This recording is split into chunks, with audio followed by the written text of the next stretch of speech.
Hello guys and gals, and this is another episode of The Binding of Isaac, but this one's different. Wow, I didn't realize my hair was such a mess. Oh well.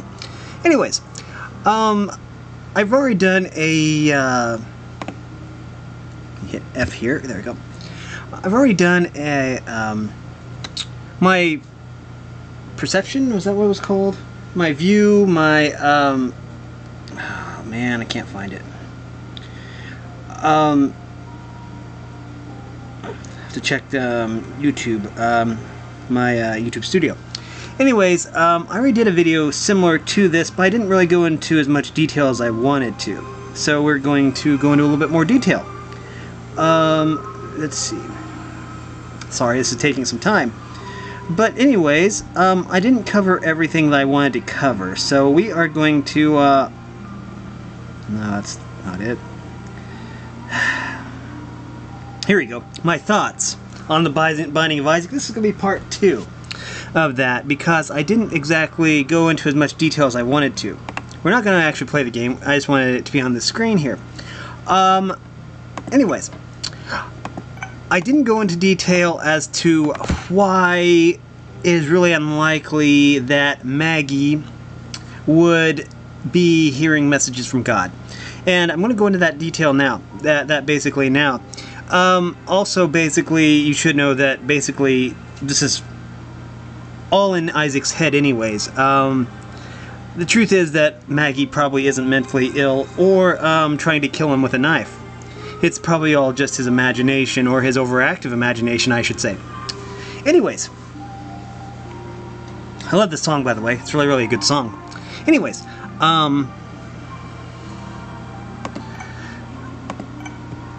so, anyways, let's start. Let's start with why it's unlikely that Maggie basically heard God speaking to her. And the simple answer is, and I'm going to go into greater detail later, is that there's really no need. And that's just the too long didn't read version. Anyways, you see, in the old days, and by the old days I don't mean at the very beginning or anything, but long time ago, the only way to get forgiveness from sin was to give a sacrifice, because it says, you know, without the shedding of blood there is no remission of sin. So I believe it was once a year. I'm probably wrong. You can correct me in the thing if I'm wrong. I'm not really familiar with Jewish culture or anything, but this was, you know, the original Jewish people. But anyways, there was a sacrifice once a year. I think it was once a year. I might be wrong. Don't hate me if I'm wrong. And there would be a big sacrifice. All the sins for that entire year. They'd bring 2 goats, basically. And one goat they'd put all the sins of the people on, you know, for that entire year. And then there was also another goat that they would basically set free, and it would be the scapegoat. And I'm sure you've heard of scapegoats before. And that's where the phrase scapegoat comes from. Not to be confused with the game Scapegoat, which looks pretty cool, and I kind of want to play that now. But anyways, and they'd let that goat run free, and it would probably, you know, end up getting eaten by wild animals or something, you know. But they would just let it go. The other one they would sacrifice, and for an entire year, you know. Back then, that was the only way to forgive sin. Anyways, you know, several years later, then of course Jesus came, you know, and sacrificed himself, and so that was basically the blood sacrifice, was, you know, Jesus on the cross. Anyways, when Jesus ascended at the, I don't remember which mount it was, but during the transfiguration, he ascended and left behind the Holy Spirit, and it's the Holy Spirit, the indwelling of the Holy Spirit.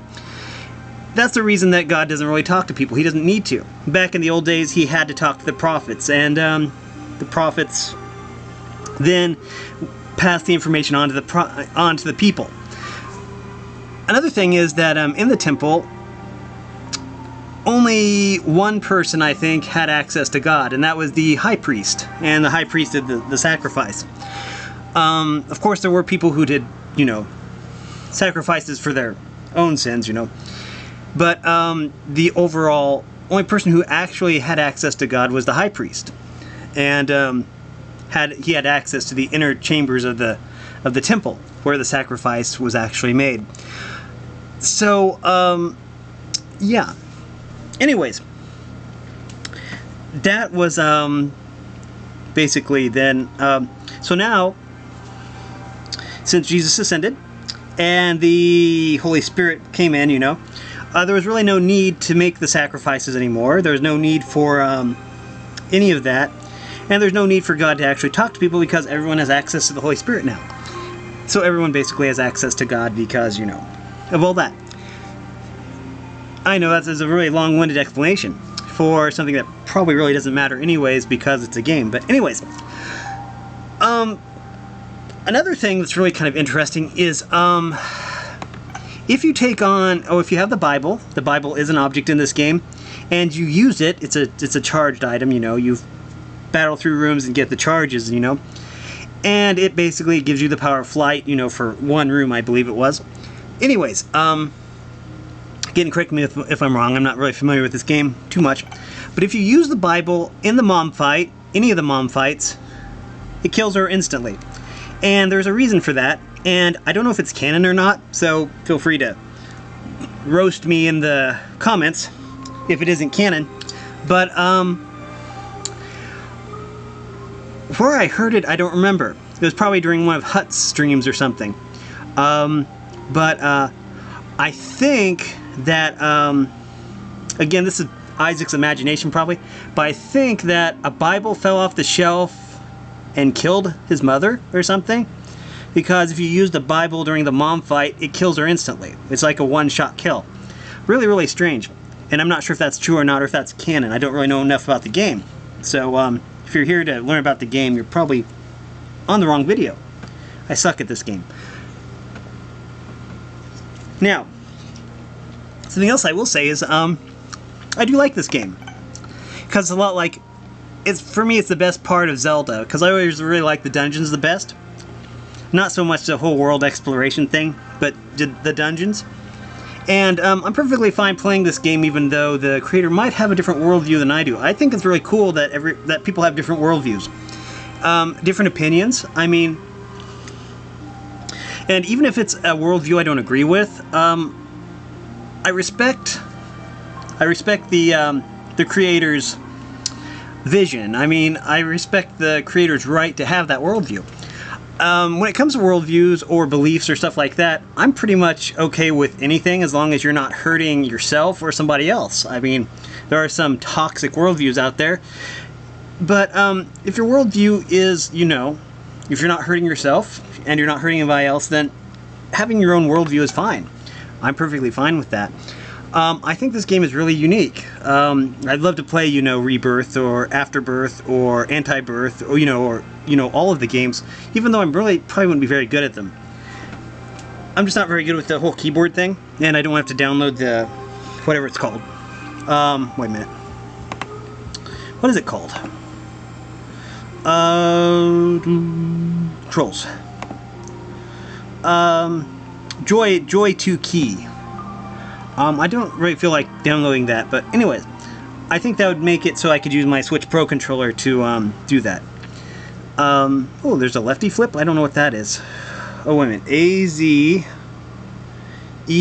Wait a minute. A-Z-E-R. A-Z-E-R-T-Y. I might try that. That might actually be better. But anyways, basically this is a video about nothing, and not like the creator of the game's ever actually going to see this. It'd be cool if he did, though. I support him. And I admire his game. I mean, I know there's a lot of people that actually worked on the game, and I usually only refer to the creator, but by that I mean the collective creative team. I really enjoy this game, and when I get more money, I'll probably buy, you know, the other expansions. I'll call them expansions, other versions of the game. But I really enjoy watching people play this game. If any time to change to full screen. Okay, cool. Anyways, let's go back. Hades. Anyway, oh, well, we can't use Judas. I don't know how to get him. Eve, we can't use her. But anyways, yeah, I just wanted to give some of the historic background to this game because I really enjoy this game. I think there's a lot of nice history to it. It should also be noted that, as I've said before, Isaac has an overactive imagination, and he's like 5, so you can't really, you know, expect a 5-year-old to be thinking rationally all the time. And it isn't really unheard of, you know, for a 5-year-old to have these kind of imaginary things. Inclinations. Let's call them inclinations. Anyways, again, there probably isn't going to be any gameplay, so I'm sorry if you're expecting that. I wanted to go deep dive into some of the game theories. That's something that I don't see very many YouTubers do. And so yeah. Oh, it doesn't show the stats. Just that, which is fine. Okay. But yeah. And I might make another video like this too, a deep dive into the lore, but I don't know. I think that's probably enough for now. I did find it interesting though. It would also be, I don't know, to me it would just seem kind of ironic if, you know, if God chose Maggie, Isaac's mother, to, you know, sacrifice him, only to kill her later by a Bible falling off the shelf. That just seems like irony to me, you know? Now, you have to realize that Bibles weigh a ton. They've got thousands of pages. Well, the several copies I have like thousands of pages, even if they are like really thin. And they weigh a ton, basically. You know, if you get hit in the head with one, you're probably gonna not wake up anytime soon. And again, I don't know if that's canon. I mean, maybe someone can say if it's canon, but that's the reason that the Bible kills Mom in one hit. Because basically, canonically, or what I think is canonically, a Bible falls off one of the shelves and kills her. Which is kind of dark. But again, you have to realize that it probably isn't real anyways, because Isaac has a really vivid imagination. And we find that out in, is it Rebirth? Whatever the newest one is. After Dogma, actually. After you fight Dogma and the Beast, then the cutscene there basically reveals all of this. Which, spoilers, yeah, sorry. But anyways.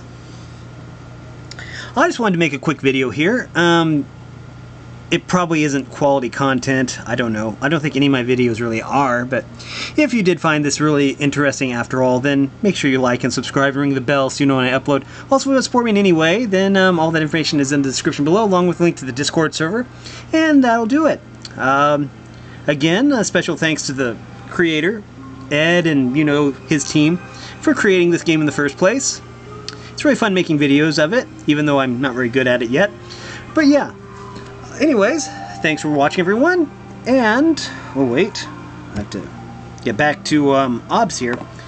Anyways, thanks for watching, everyone, and I hope you enjoyed the video. Have a great day.